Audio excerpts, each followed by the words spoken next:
Just because every bank rejected my loan application, I came up with a crazy idea. If I could buy this office building that housed 7 banks, then those banks would become my tenants, and they would never dare reject my loan again. So every night I came to this building. By counting how many lights were on, I could accurately calculate its real occupancy rate. Then I combined that with other data I gathered, and calculated the building's annual rental income. Finally, I figured out its actual value. Next, I found a black real estate investor named George, and told him my whole acquisition plan. George was completely stunned, because that was the most expensive building in Los Angeles. And more importantly, the owner was a white man. And in America in 1950, it was impossible for a black man to buy property from a white man. But Charlie didn't argue right away. Instead, he explained my reason for buying it. There were 7 major banks inside the building. Buying it would make getting loans incredibly easy. And more importantly, through investigation, I found that although the building was in a prime location, a huge number of offices were still vacant. At the same time, I also learned that the owner was raising a massive amount of money to invest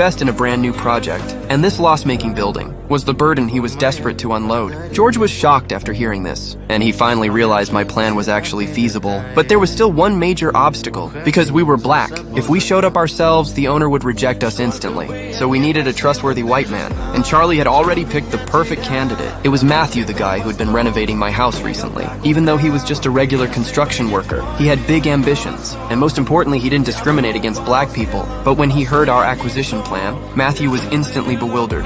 I don't know anything about banking. I don't know how to buy a bank.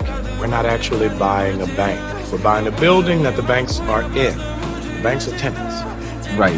You just be the face of our partnership. You think I'm, qualified for this? Teach you everything you need to know. The next day, Charlie and I began fully training Matthew. We didn't just teach him financial knowledge. We personally taught him how to present himself. From playing golf to dining etiquette, we trained him carefully. After 3 months of training, Matthew still couldn't master everything, but his memory was incredible. He memorized every complex term and math formula. Then we created a flawless identity for him. A young oil tycoon from Texas who inherited a huge fortune. This identity was perfect and extremely convincing. When it was time to talk to the owner, Matthew impressed him with a beautiful golf swing. And just like that, he secured a chance to negotiate. And I had already calculated all the data that might come up, and made sure Matthew memorized every number perfectly. So at the negotiation table, no matter how the owner raised the price, Matthew always responded with numbers accurate to the decimal. And that shocked the owner. And in the end, the building, originally priced at $2.4 million, was bought by us for only $1.56 million. After successfully buying the building, I figured out the real reason it wasn't making money. The building was located in a prime area, but the previous owner only rented offices